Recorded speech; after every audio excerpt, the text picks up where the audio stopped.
He's used to doing this on the track. But he was hauled in. Italy's Nicola Minali overwhelmed the field to win, with Australian Heath Vogels on the left and right, flying in for third.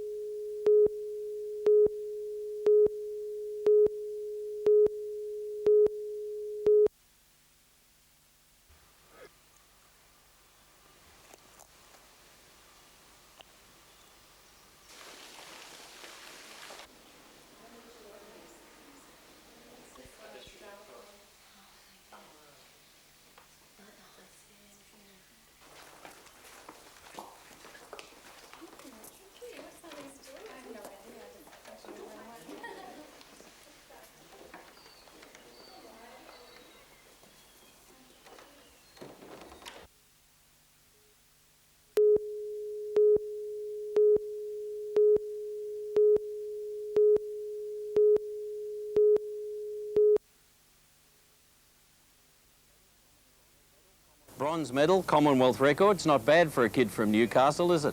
Mate, it's not bad, but I'll tell you what, you've been doing your best to kickstart my singing career, and that's my next goal, so thanks for your help. While the all-singing, all-swimming Justin Norris found himself a national celebrity this morning, back home in Stockton they were still celebrating. Go Justin! Go on, Justin! Well done, Justin! It seemed everyone knew the bronze medal winner, and everyone was full of emotion. Very, very proud. Very proud neighbours, yes, really are. Like a son. But no one was more proud than Justin's family, his grandmother and Nan taking time to relive the magic moment. We were just, come on, Justin, making yeah, absolute idiots of ourselves, we were. Also over the moon, Justin's old training partners like Patrick Adams, who can't wait for his friend to return home. Great to see him, all the boys looking forward to seeing him, so it'll be hell. Neither, of course, can his grandparents. It'd be great to give him a big kiss. And a cuddle, he likes a cuddle. Meanwhile, the Hunters' Matt Ryan is still coming to terms with winning his third gold medal and in front of an overwhelming home crowd. Just the noise that they made, just the support that we got from the home crowd is fantastic. His family among those shouting the loudest. Absolutely, really thrilled for him. It was a fantastic effort, and actually for all four of the riders, they were all brilliant. And it's unlikely to be the last medal for the talented Black Hill rider and his Gunnedah-bred mounts. Ryan's already set his sights on Athens in 2004. Colin Baldwin, NBN News.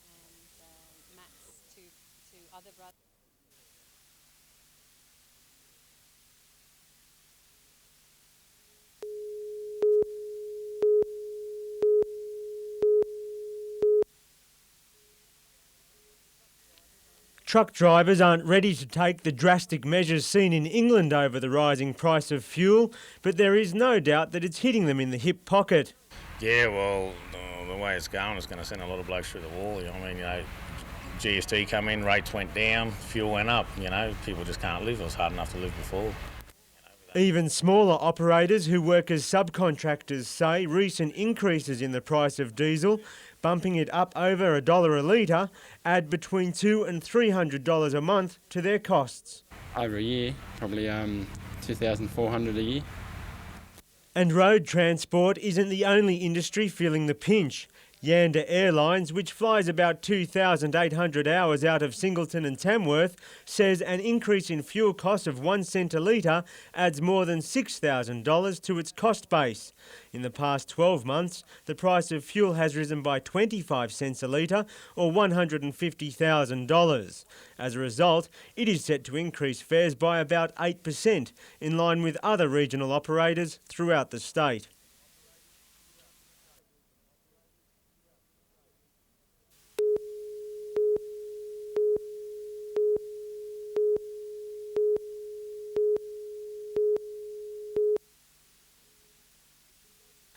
It was over in seconds. A vehicle police were searching for forced to pull off the road near Morisset.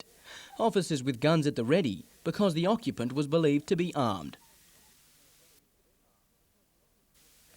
As more patrol cars converged, the 23-year-old driver was handcuffed and searched before being locked in a police truck. A later search of the suspect's vehicle revealed a sawn-off shotgun in a backpack behind the front seat. The heavy police presence had been in the area following the earlier armed hold-up of the Bogas service station at Dora Creek. A lone bandit armed with a single-barrelled sawn-off shotgun entered the shop and demanded cash. The attendant handed over a small amount of money. The bandit then fled the scene in an older model car. 4 recent hold-ups in the otherwise peaceful hamlet of Dora Creek has shopkeepers concerned. I feel sorry for the police. They're overworked, but we don't get enough support in the area from the police. However, today's quick reaction has allayed some of the concerns about police response times. There's been no particular problem with response times to these incidents. In fact, at today's incident, I was 3 minutes from the scene when the alarm came over the police radio. Adam Harper, NBN News.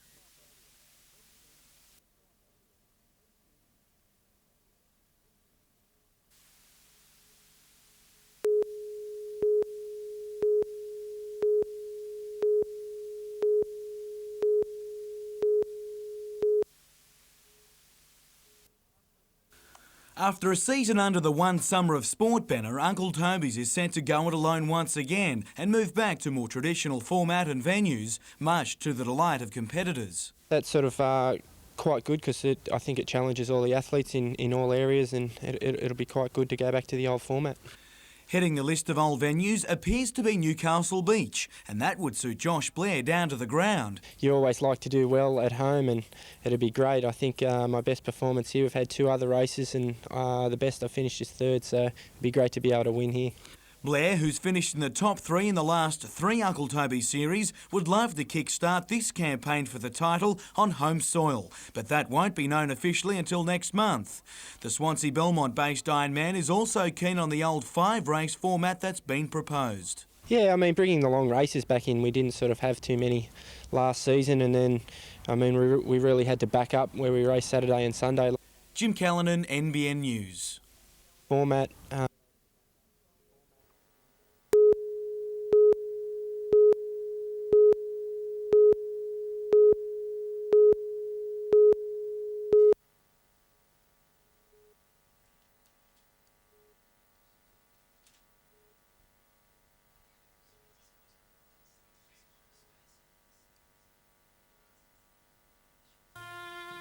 Big house, fancy car,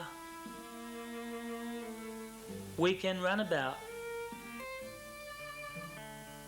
By your parents, it hurts so bad inside, I think I'll see. I was free. Well, maybe tomorrow.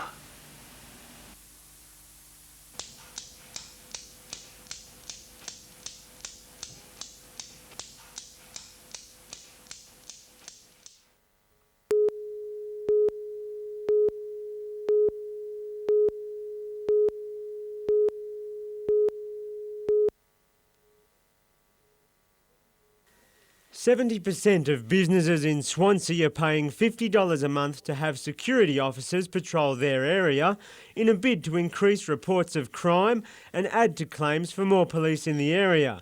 Leanne Barnsley is one contributor. It does take a little bit of the pressure off, I guess, off the police to know that they're here, but at the same time we still would like a police station back.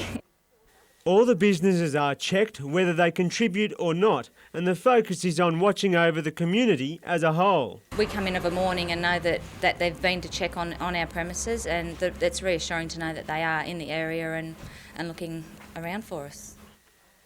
As an organiser of the Mobile Community Patrol, Bev Evans has been delighted with early results. In one incident, a drunk driver who crashed into a wall was made to wait at the scene until police arrived.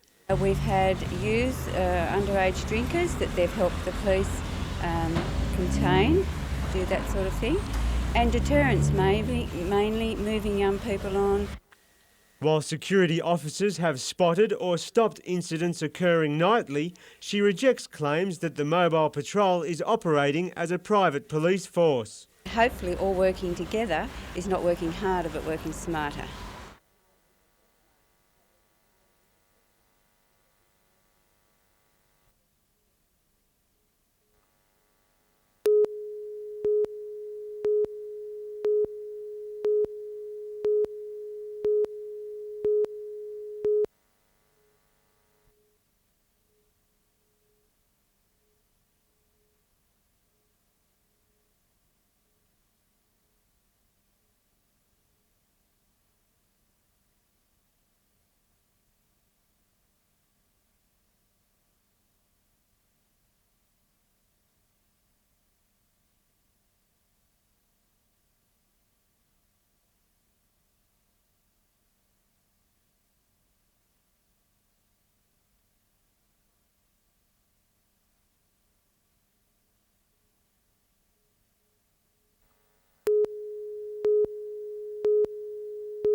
When your 19-year-old son is competing in the Olympics for the first time, it's hard to hide your nerves. A motorbike accident left Glenn Helm close to dead a fortnight ago. He's since battled to get to the Games. The doctors said no, but delivered a big screen TV and a room full of friends to help him experience the moment. Good lead-up form left expectations high for Robert Newbury and Matt Helm in the synchronised competition. They stood 7th with a dive to go, but a terrific effort on the last jumped them into 5th. I reckon they've already won gold by making the team. Everything apart from that was a bonus. They got 5th today, they'd be happy. They'd be over the moon. The result giving Glenn extra motivation to get to Matt's individual event next week. A lot of those dives that he dived individually were big scoring dives. If he was diving on his own, big scoring dives. I hope he puts it together like that.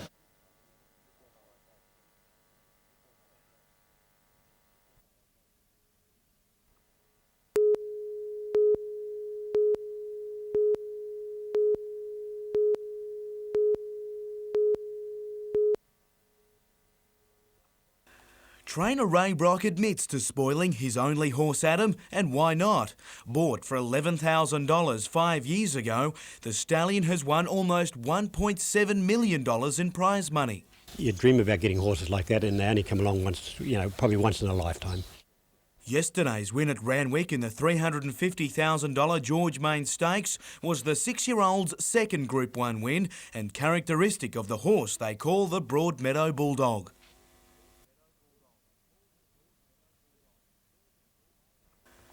The fighting finish not wasted on Ray. It's pounding, I can tell you.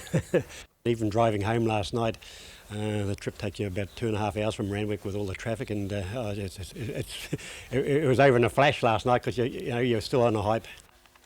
Cloaked in his new rug today, Ray would love to coat Adam with Epsom honours early next month.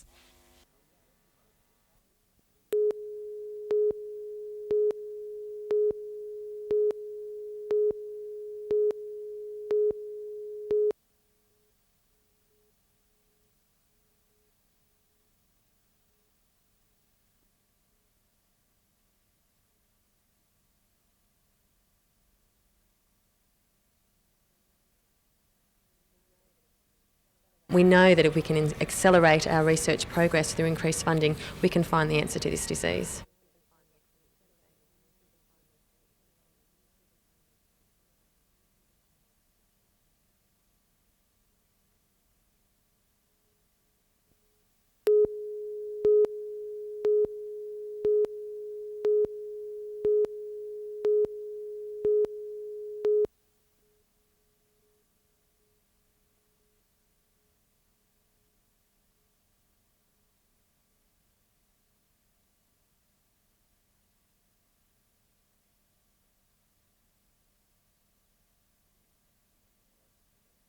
So they drive longer, they spend less time working on the trucks, they spend less time maintaining them, keeping them safe.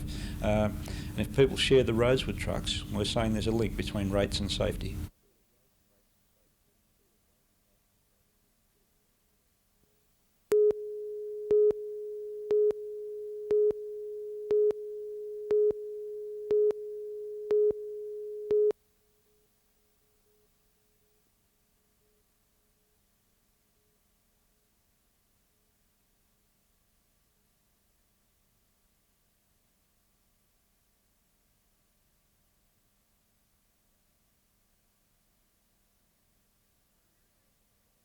I'm outraged that they think that they can push us from pillar to post and wherever they may feel they want to, and we don't matter.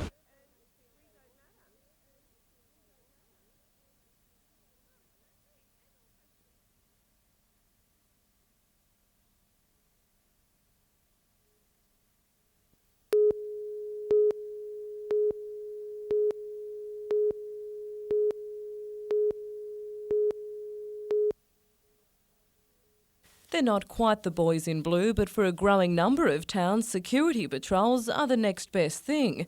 And today, Boolaroo was the latest suburb to welcome its new recruits against crime, with more than 80% of local businesses paying for around-the-clock security patrols, Pasminco funding the shortfall. Well, we understand that the police, of course, have got a lot of work to do.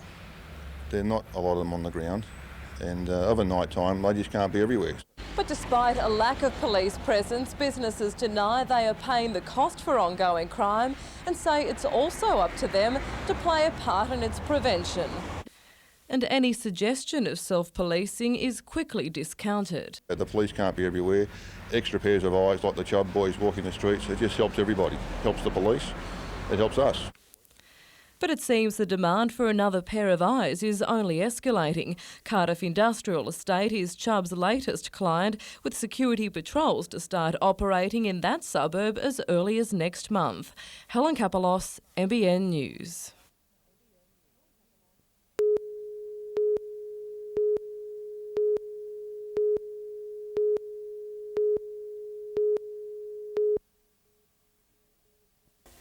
We've all heard of Neighbourhood Watch, but according to Newcastle Council, its latest crime prevention plan is even better.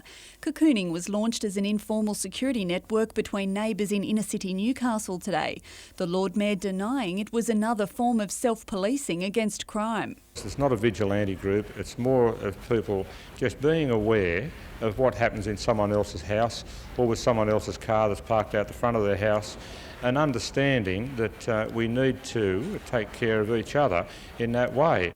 The arrangement works by getting residents in up to 9 houses to watch one another's properties and possessions in an almost roster-based system.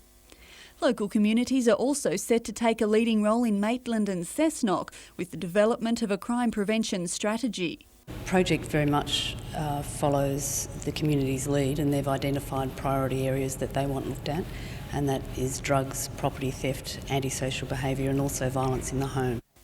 The draft goes on display in Cessnock tomorrow, while Maitland Council will discuss it at tomorrow night's meeting. Brooke Webster, NBN News.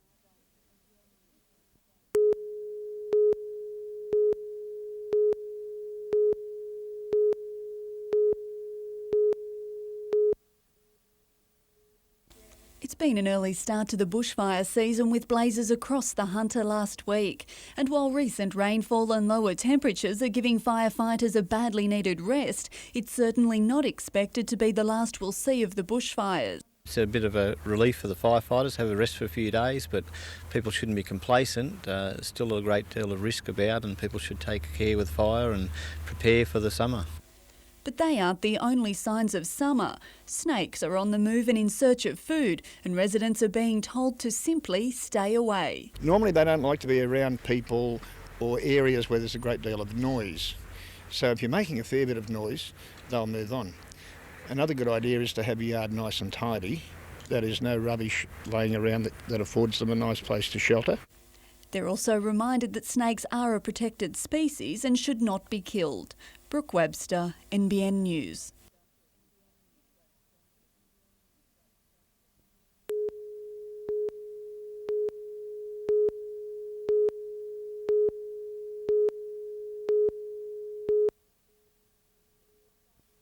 The people of Shoal Bay know there's an Olympic champion in their midst and have decked out his home accordingly. This is what greeted Dan Burke's family upon their return from the Games after his silver medal winning performance in the men's 8 rowing, and it's taken 10 years of sacrifices. Getting out of bed at 5:30 in the morning and getting out in freezing cold mornings and doing what he has to do to get to where he wanted to be. The only memorabilia from the race so far, the bouquet from the medal ceremony. A slow start saw Australia well behind for most of the race, and even Dan's biggest fans had their doubts. And we thought, oh, they haven't got a hope. However, they just pulled it out of the water and off they went and came second, and it was brilliant. Dan's sister Kath took up rowing shortly after her brother and has a pretty good idea of what he's been through lately. Like, they will be happy that it's all over. Like, it's exciting, but you can only take that for a certain amount of time. He might have stretched his parents' budget, but to them, Dan Burke is a winner. He said to me one day, he said, I'll repay you all the money. And I said, just bring a medal home. And he did.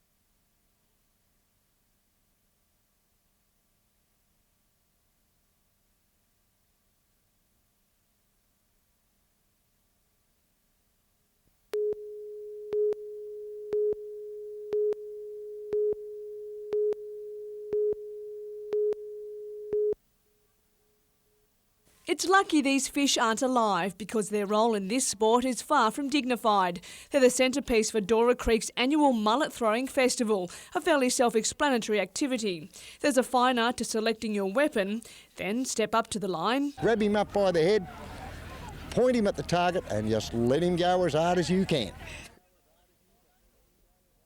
And they lined up for the privilege. Andrew Orban was the man to beat today with a record 45 metres 32 centimetres until a challenger stepped up.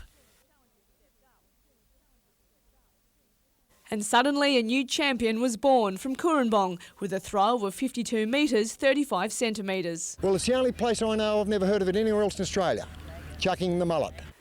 Catherine Turner, NBN News.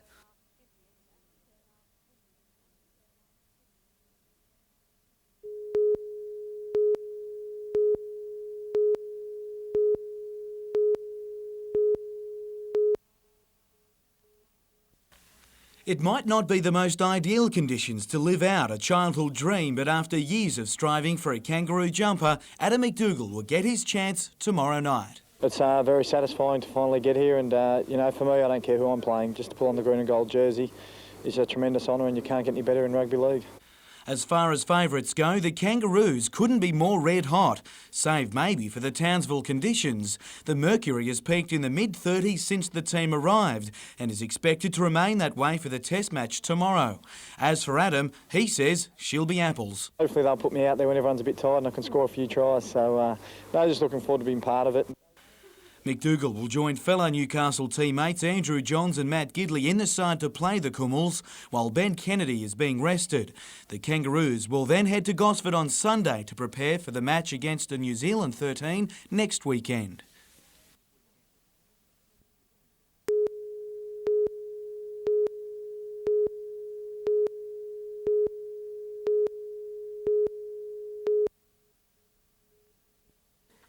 A new agreement and a huge show of hands in support. In the end, it was quicker to count those against the deal. More than 80% of the members endorsed the agreement. It's an indication that the union has got it right and the timing was right to settle a deal at Hunter Valley and Howick. A 3.5-year fight against individual contracts, well won according to the CFMEU. The workers here at Howick and Hunter Valley have to be given some credit. They withstood that battle. And 3.5 years later, we've now got a collective union agreement.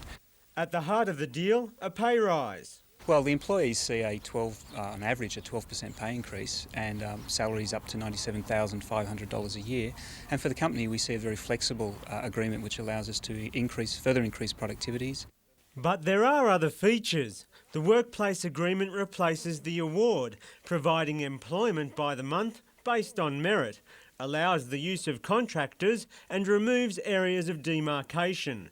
Coal and Allied, which runs the mines, believes the new agreement will work. It really does allow us to leave the baggage of the past behind and move on, and move on positively together. So you think the mine will just move forward, be successful? That's what the managers seem to think. If they're committed to enacting on that agreement and fulfilling it, yeah. It's a step forward, yeah. Yeah, bit of quiet for 3 years will be good. Work well. See you later.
I'm here to tell them that the fat lady isn't even in town, let alone ready to sing.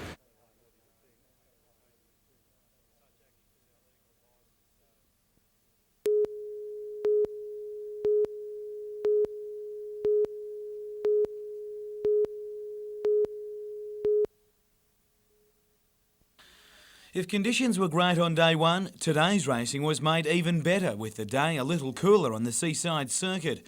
It made little difference to these hotted up machines who ripped up the scenic hill climb in quick time. Neil Farr, one of the quickest, at 40.19 seconds for the 1.94 kilometre sprint. But he spent the day chasing fellow Tamworth driver Eric Barnes. The circuit record holder clocked 38.45, but he wasn't quick enough to reel in Peter Gumley, who was just 0.14 seconds quicker. Last night, the need for speed was a tom ago for the opening round of the Newcastle Speedway season. Muswellbrook's Andrew Wright won the litre car feature, while it was a family affair in the super sedans, with Keith Sims beating his father Dennis in the final.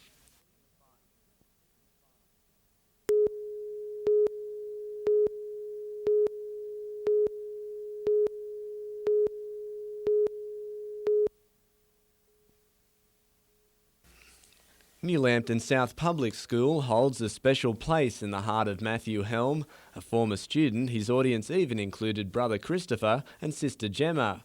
But the Adamstown diver's first order of business when he returned home late last week was catching up with his father Glenn, injured in a motorbike accident just before the Olympics. It was extremely hard, knowing that he had just had an accident right before my competition, and but once I knew that he was okay, then I was okay. And while Matthew says words can't describe the Olympic experience, he did have to find one or two to answer today's questions. His highlight, a personal best in the individual 10-metre platform. That was my goal at these Olympics, was just to go out there, achieve my personal best, and I did that, so I can't ask for any more than that. Meanwhile, it was the Dutch Paralympic soccer team attracting all the attention at nearby Lambton Public. The Atlanta gold medalists are in town for a week of training and winning over some new fans. And something fishy was going on at New Lambton Primary. 19 members of the school's puppet group were showing off costumes they wore during the deep-sea dreaming sequence of the opening ceremony, costumes that are now theirs to keep.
.30-year-old Danny Worsley and Mark Banks were last seen by friends and family on the 16th of August last year. 12 days later, their charred remains were found by police in a shallow grave at Stockton Beach. Today, in Newcastle Supreme Court, a number of the dead men's relatives and friends gave evidence at the trial of 30-year-old Kevin Naismith from Charlestown, who's pleaded not guilty to both murders. The widow of Danny Worsley, Michelle, told the court in the months before his death her husband said he was threatened by 5 men with guns, whom he allegedly owed $20,000 for a drug deal. A protected witness was also called to give evidence and said he saw Danny Worsley on the day of his disappearance at the home of Kevin Naismith. He said before his visit, Naismith told him he was going to get a large amount of cannabis from some bloke who had ripped him off. When Mr Worsley arrived, the witness alleged Naismith let him into the garage and he heard Mr Worsley say, "Is the money right?" The witness then said he heard Mr Worsley crying and saying, "Please don't do it, I've got kids." He then alleges Mr Naismith called him into the garage. He says he then saw a man lying face down with a lot of blood everywhere and it looked like his head had been bashed in, before describing a cracked baseball bat next to the garage door. The trial continues tomorrow. Helen Kapelos, NBN News.